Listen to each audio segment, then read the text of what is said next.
शेतकरी मित्रांसाठी आनंदाची बातमी आली आहे. तर कांदा बाजार भावात वाढ झाली आहे. तर 2 ऑगस्ट 2026चा हा कांदा बाजार भाव आहेत. तर बाजार समिती पिंपळगाव आवक आहे 1300-600 क्विंटल आणि सरासरी भाव आहे 500 ते 3271 रुपये क्विंटल. आणि बाजार समिती अहिल्यानगर आवक आहे 4082 क्विंटल. तर सरासरी बाजारभाव आहे 400 ते 27 रुपये क्विंटल. बाजार समिती मुंबई आवक आहे 8284 क्विंटल आणि सरासरी बाजारभाव आहे 1300 ते 2500 रुपये क्विंटल. आणि बाजार समिती सोलापूर आवक आहे 1100-276 क्विंटल आणि सरासरी बाजारभाव 200 ते 3500 रुपये क्विंटल. आणि बाजार समिती चांदवड आवक आहे 7880 क्विंटल आणि सरासरी बाजारभाव आहे 900 ते 3000 रुपये क्विंटल.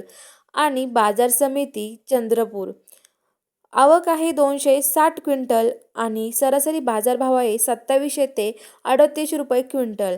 आणि तुम्ही आपले हे बाजारभाव कुठून बघताय आणि तुमच्या कांद्याला काय बाजारभाव भेटला आहे हे कमेंटमध्ये सांगा. आणि असेच बाजारभाव बघण्यासाठी आपल्या चॅनलला सबस्क्राईब करून घ्या.